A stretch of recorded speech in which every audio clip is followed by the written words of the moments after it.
Sing hallelujah to the Lord.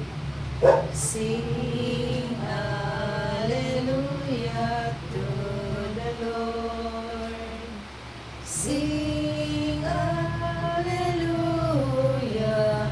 Sing hallelujah. Sing hallelujah to the Lord.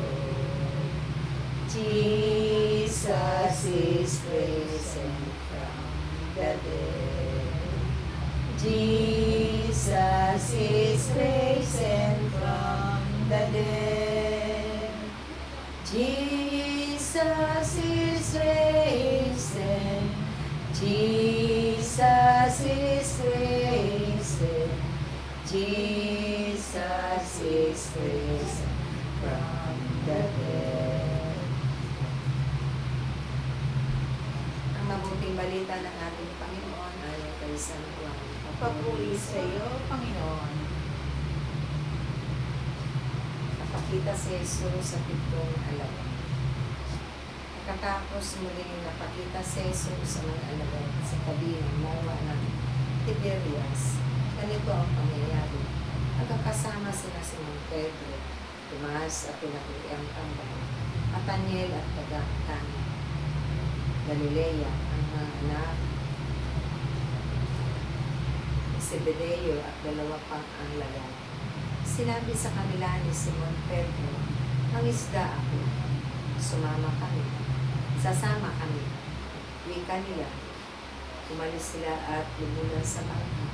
Subalit walang nahuli ng gabi ng iyon. Ang magbubukang liwayway na tumayo si Jesus sa bangka. Subalit hindi siya nakilala ng mga alagad. Sinabi niya, "Mga anak, mayroon ba kayong huli?" "Wala po," tugon nila. "Ihulog ninyo ang lambat sa gawing kanan ng bangka at makahuli kayo." Sabi ni Jesus, inihulog nga nila ang lambat at hindi nila ito mahila sa dami ng huli. Sinabi kay Pedro ng alagad na minamahal niya, "Jesus, ang Panginoon iyon." Nang marinig ito ni Simon Pedro, siya ay nagsuot ng damit sa pagkatulad siya at tumalong sa tubig.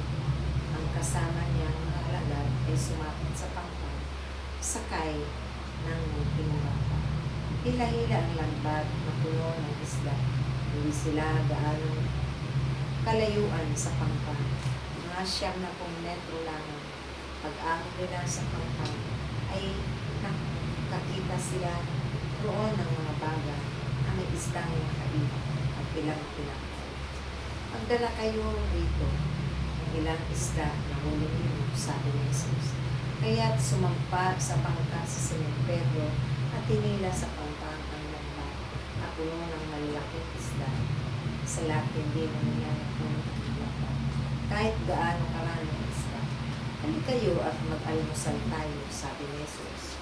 Isa man sa mga alagad ay walang manahas pagtanong sa kanya kung sino siya, sapagkat alam nila na siya ang Panginoon. Lumapit si Jesus, kinuha ang tinapay at ibinigay sa kanila, gayon din ang isda. Ito ang ikatlong pagpakita ni Jesus sa mga alagad pagkatapos na siya ay muling nabuhay. Mga kapatid, ito ang mabuting balita ng ating Pinupuri ka namin, Panginoon Jesus.